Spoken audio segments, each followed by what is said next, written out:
Kroger, Fred Meyer's parent company, now joining Walmart, asking customers not to open carry guns in its stores. And this announcement comes on the heels of a number of mass shootings. Jennifer Dowling is live now at Fred Meyer in Milwaukee with reaction from customers. What are they telling you, Jen?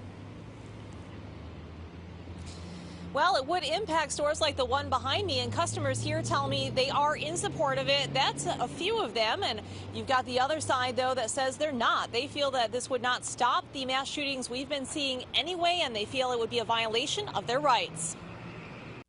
Nobody wants to see a gun, on somebody. Some Fred Meyer shoppers are pleased that the parent company Kroger is taking a strong stance on those who want to bring guns into its stores. I think it's a good idea, so people don't get scared. The grocery giant issuing this statement today, saying Kroger is respectfully asking that customers no longer openly carry firearms into our stores, other than authorized law enforcement. I would really actually agree with that because that's very intimidating. The company goes on to say, we are also joining those encouraging our elected leaders to pass laws that will strengthen background checks and remove weapons from those who have been found to pose a risk for violence. Well, something, it should have happened before. Along with Kroger, Walmart also just announced it will stop selling certain types of handgun and short barrel rifle ammunition. And it, too, is calling for customers not to open carry in store. I think that's totally wrong because it's part of the Constitution that we're allowed to pack our own guns wherever we want to. Not everyone agrees with the new policies. Bob Schumann is one of them.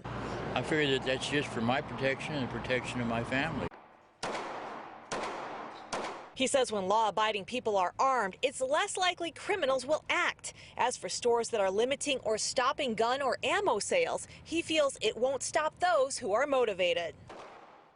Well, I don't think that's going to slow down any of the robberies or killings. Fred Meyer stopped selling guns and ammo in 2018. Kroger feels most customers support the changes. I think it's more needed, just to keep everyone safe. As for enforcing the no open carry policy, a spokesperson for the company, for Kroger, tells us that they're going to be talking to peers across the country and developing those best practices in order to enforce it at the different stores, but nothing set in stone on that yet. Back to you. Jennifer Dowling live for us tonight. Thank you. Also, a driver